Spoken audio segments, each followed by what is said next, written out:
Hello and welcome to yet another video of Cornerstones of Math. Today we are going to solve the following problem. On the xy plane with point O 0, 0 as the origin, take point A on the positive x part of the curve y equals x squared. Next, take point B on the same curve so that the length OB equals length BA. Let theta be the measure of the angle OBA. Find the limit of theta, first as point A approaches the origin along the curve, and second as point A moves infinitely far along positive x direction on the curve. Now, as I mentioned in the title and the thumbnail, this problem is rather boring. Some of you might wonder why I am calling my own video boring. Well, because it is. More specifically, for this problem, it is so easy to just guess the answer, and your guess might be probably correct. So it is a boring problem in the sense that actual logical mathematical process takes more time and effort compared to guessing. But since this is an educational video, let's just pretend that we are taking some kind of test where we have to demonstrate our process and solve this problem in a proper way. Alright, first we have to set up some coordinates. So let coordinates of A be t, t squared, and coordinates of B be alpha, alpha squared. Then the situation presented in the problem can be stated as t approaches 0 from the right for the first case, and t approaches infinity for the second case. We have two variables, so let us try to express alpha in terms of t. We use the given length condition. That is, from OB squared equals BA squared, we have alpha squared plus alpha raised to the fourth power is equal to length BA squared is given as t minus alpha squared plus t squared minus alpha squared squared. So we have alpha squared plus alpha to the power of 4 equals t squared minus 2t alpha plus alpha squared plus t to the power of 4 minus 2t squared alpha squared plus alpha to the power of 4. So if we move everything to the left, we have 2t squared alpha squared plus 2t alpha minus t to the power of 4 minus t squared equals 0. Here, let's divide both sides with t, which is non-zero by the way, even in the first case because t is merely approaching 0, not becoming exactly 0. Then we have 2t alpha squared plus 2 alpha minus t times t squared plus 1 equals 0. Therefore, alpha can be obtained from the quadratic formula. Here we take the plus sign so that alpha becomes positive. So we have square root of 4 plus 8t squared, t squared plus 1 divided by 4t, which gives negative 1 plus square root of 2t to the power of 4 plus 2t squared plus 1 divided by 2t. In this problem, we want to find the limit of theta as t approaches 0 or infinity. So we have to find the relation between theta and t. We can do that by applying the law of cosines, which allows us to find the expression for cosine theta.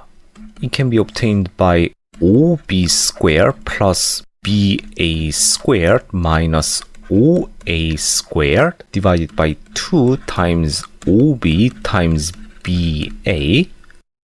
And using the fact that OB is equal to BA, we have 2 times OB squared minus OA squared divided by 2 times OB squared.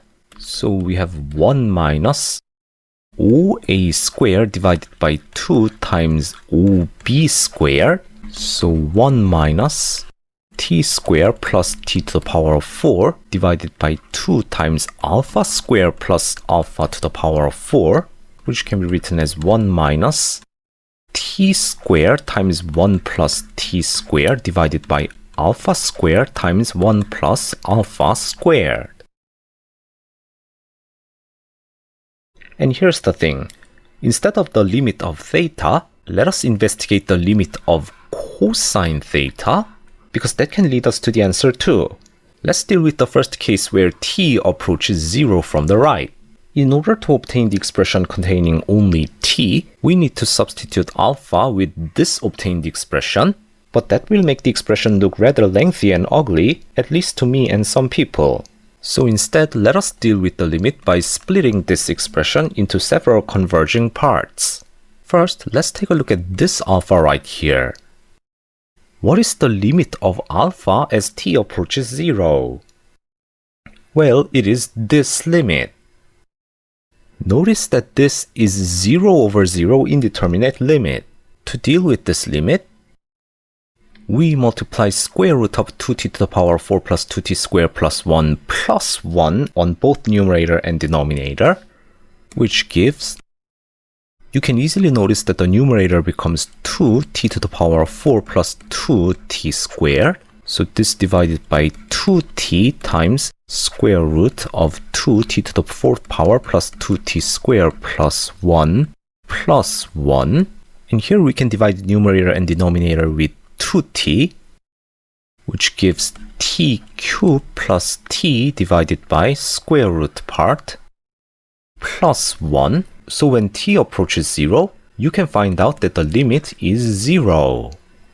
Therefore, in this expression, this term right here converges to 1 as t approaches 0, since alpha also approaches 0.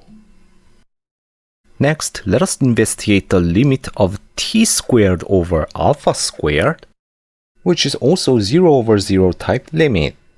So now we have limit of, the numerator is t squared times the denominator of alpha squared, which is 4t squared, divided by the numerator of alpha squared, so minus 1 plus square root of 2t to the 4th power plus 2t squared plus 1 squared.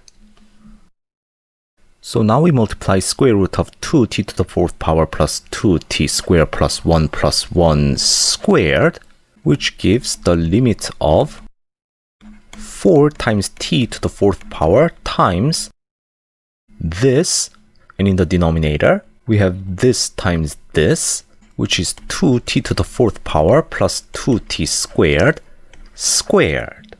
So here we can divide by 4, then these 2's cancel out, and then we can divide by t to the 4th power, which gives just this thing at the numerator, and t squared plus 1 squared at the denominator.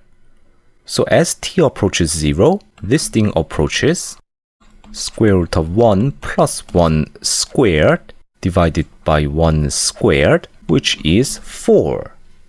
Therefore, this part right here approaches 4. Therefore, the limit of cosine theta is 1 minus 4 divided by 2 times 1, which is negative 1, which means that theta approaches the angle pi.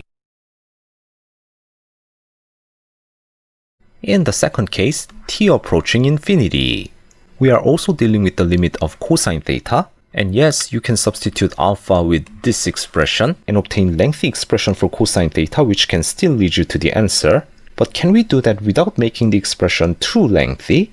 Well, for starter, notice that we can write this part as alpha squared divided by t squared at the denominator.